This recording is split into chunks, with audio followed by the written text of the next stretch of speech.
Hello everyone, welcome to Inside Rugby with Mark. My name is Mark, and on today's show I'm going to be talking about the Australian Wallabies Northern Tour squad and having a look at what they've got ahead of them. So let's get into the show right now.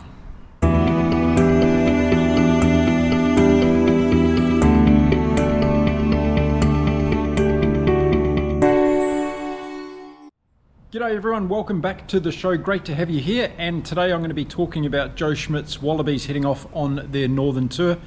Now I've got to admit, I'm a real fan of Joe Schmidt, and I believe he's going to really turn this Australian Wallaby team around, and I'm looking forward to seeing what they can do on this Northern Tour. It's going to be really interesting.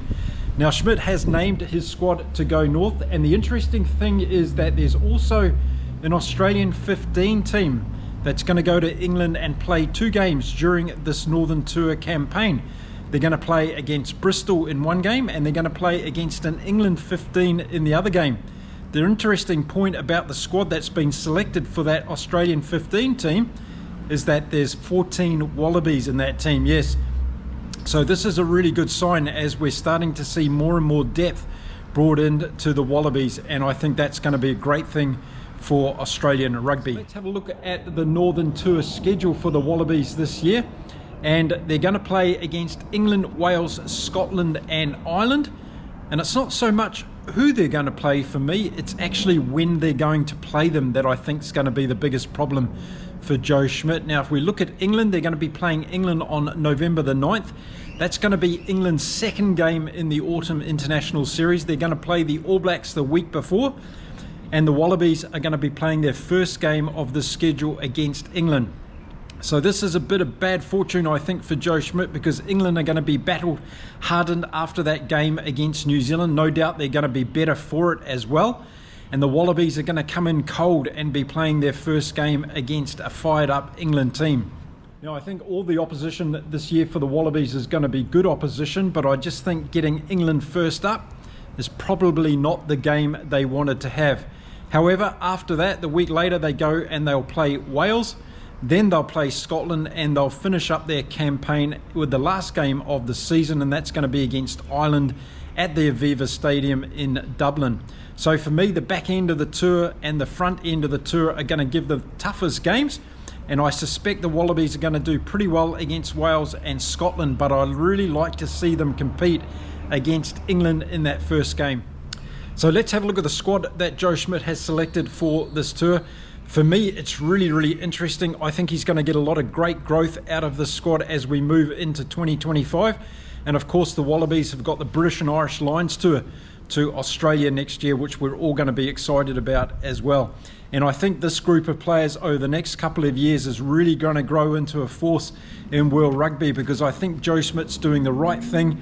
He's brought in a lot of inexperienced players. Yes, he's got some drubbings in previous games, but as we saw against the All Blacks, there were glimpses there of this Australian team being very close to being able to compete with the best teams in the world. So let's start off in the forwards and have a look at the squad that's been selected. And we'll look at the front rowers first of all, and we've got Alan Alalatoa, Angus Bell and Matty Faisler. That's a really good front row combination for me. There's a lot of experience there already in those players. And Angus Bell, for me, over the last couple of years, has been one of the standout Wallaby players. I think he's exceptionally good in general play, and I'm hoping that he has a really good Northern Tour. Okay, let's have a look at some of the other forwards that have been selected, and I'll give you my views on those. We're going to see Nick Frost and Langy Gleeson. We're going to see Isaac Kalia and Fraser McWright. We've got Paenga Amosa as well. Pollard's in there. Robertson, Sayakaya Lotto. Will Skelton is back for the Wallabies, and I think that's a great thing. James Slipper's going to go on another tour with this Wallabies, and of course he celebrated his 100th cap in the Bledisloe games against New Zealand. And then we've got Tizano, Taniela Tupou, Seri Urai, Valentini, Jeremy Williams and Harry Wilson, who will be the captain of this team. So I think that's a great bunch of forwards. If I go through a few of those, Solokai Lotto's been playing extremely well off the bench for this Wallabies team. It's going to be interesting to see whether or not Joe Schmidt puts him in the starting 15 for any of these games. And watch out for Fraser McWright and Langy Gleeson as well. A couple of great loose forwards for the Wallabies. And I think they can make a difference in this game. And I'm expecting as we build into 2025, these guys are going to be some of the best loose forwards going around in world rugby. I really believe that. I really believe this Wallaby forward pack has got a lot of talent. And they're yet to obviously shine to their top level. But I think when they do, they're going to be very, very competitive. Players like Rob Valentini, who turns up all the time. Jeremy Williams is getting better game after game. And I've got to say, I've been really impressed with Harry Wilson in terms of his leadership. And he's only going to gain more and more experience. So I think Joe Schmidt has done a fantastic job along with the coaching staff of this forward group. And I'm excited to see how they go up against the English, Welsh, Scottish and Irish packs as we head through the Northern Tour. Okay, let's have a look at the 15 backs that have been selected by Joe Schmidt in this Wallabies squad to go north. And we start off with Ben Donaldson. Tane Edmed is in there as well for a number 10, and that's fantastic. He's been playing very, very well. He went over to New Zealand, played in the NPC, got some glowing reports. I didn't actually watch him play in the games that he played over there, but he's got some glowing reports from over there. And I think that's why he's been included in this group. And he might be the answer that the Wallabies have been looking for in their number 10 jersey. Then we've got Jake Gordon coming in at halfback. Len Ekitau's going to be one of the centres. Jorgensen's going to be on the wing with Andrew Callaway. And Karevi is back in this Wallabies team as well. So let's see if he's playing well, because he can be a fantastic addition to this Wallabies backline. Then we've got Noah Lolasia. Of course, we've seen a lot of him in the number 10 jersey. Tate McDermott at halfback, who's bringing a lot of experience now to this group. And Hunter Paisami, who we haven't seen the best of in the Wallabies jersey. And I think he really needs to step up and show us what he's got as far as his game goes. Dylan Peach has been really good in the games I've watched him play. Harry Potter's come in, and it's not the one you're thinking of. It's the rugby player Harry Potter. And then we've got the big signing and all the big hype from Akuso Suiali, who's coming back from rugby league to rugby union. And there's been a lot of hype around this kid, so let's see how he goes on this tour and see how Joe Schmidt decides to integrate him into this Wallabies team. And then the last two on the backs list for this squad is Nick White, Mr. Chatterbox, and Tom Wright at fullback. And Tom Wright has been one of the impressive Wallabies throughout the 2024 campaign for me. So there we go. That's an outstanding squad of players, I think, for the Wallabies. I just hope they get off to a really good start against England. I think that's going to really set up their Northern Tour, depending on how they go in that game. If they're able to get a win against England, then they're going to get a lot of confidence from that. And they're going to give Wales and Scotland in particular a very hard time in both the Principality Stadium and at Murrayfield. Now, to pick out some players that I'm going to keep my eye on throughout this Northern Tour from this Australian Wallabies group in the forwards, it's got to be Angus Bell for me. I really like the way the guy plays. Langy Gleeson and Fraser McWright, those are two guys that excite me as far as loose forwards go. Solokai Lotto, he's another one that can be a game changer and make a big impact off the bench.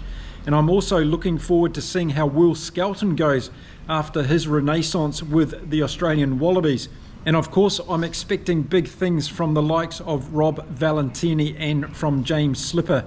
In the backs, I'm going to be really focused on Tane Edmed. I hope he gets a go at number 10. I think he could be the answer to the Australian Wallabies in that position, and I'm excited to see if he's given an opportunity. Tom Wright's one that sticks out for me a lot out of this team. He's very creative at fullback. He's good on offense and defense, and I'm obviously going to be watching him. Of course, we're going to be watching the hype names of Akuso Suliali and also Karevi back into this team as far as the backs go as well. But young Jorgensen on the wing, he could be a game changer for this Australian Wallaby team. And don't underestimate Dylan Peach as well. I think he's got a lot of talent that we started to see against the All Blacks in the last game. So there we go. There's some of the players that I'm going to be watching out for in this Wallaby squad on their Northern Tour. So yeah, I'm really excited to see how this Wallabies group goes on this Northern Tour. They've got 4 tough games.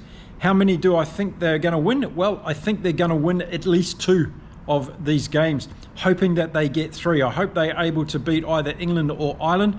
I think that would do this group a huge amount of favours in terms of giving them self-belief and inspiring them as a group going into 2025 and that very important series against the British and Irish Lions down there in Australia. Now, if you haven't checked out my community page on my channel recently, go over there and check it out at the end of this video.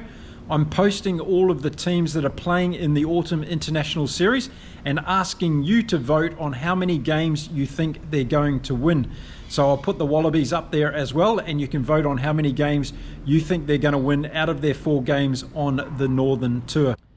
I hope the Australian Wallabies have a very strong Northern Tour. As many of us have been saying, it's important for Australian rugby to be strong. It's important for the Wallabies to be competing at the top of world rugby, and with the fact that we've got the Rugby World Cup happening in Australia in 2027, we want the home team to have a good chance of winning that particular tournament. So I'm going to be following this particular Wallabies Northern Tour with much interest as they build towards 2025. Let me know what you think of the squad. I think there's some outstanding players there. I hope they play to their full potential, because if they do, I think they can have a very successful tour. So there we go. We're just 24 hours away from the All Blacks taking on Japan in Tokyo, which is going to kick off their Northern Tour. And then they'll be heading to England, of course, to take on England a week later at Twickenham. So it's getting all very exciting now. We're nearly there to the start of what's going to be 22 fantastic test matches across the world of Autumn International Series. Make sure you tune in to here on Inside Rugby with Mark, as I'll be following all of those games, providing you with preview videos as well as post-game videos on what I thought about the games, how they were played, what are the strategic errors that teams made, and of course the players that stood out for me during those particular games. So if you do enjoy my content, don't forget to stick around. There's plenty of ways here on the screen in which you can support me here on the channel, but more importantly, become part of our global rugby community here on Inside Rugby with Mark. There's some fantastic contributions in the comments. Make sure you read them, make sure you keep them respectful, because if you don't, I do have a system here where you'll be given a red card and you'll be blocked from the channel. I respect everybody's comments, and I hope you do the same as well. Okay, that's it for this particular video. I'll be back again really soon with some more content. Until then, you stay safe, stay well, keep enjoying your rugby right across the world, and I'll see you again very soon right here on the channel. Until then, it's time to say goodbye for now.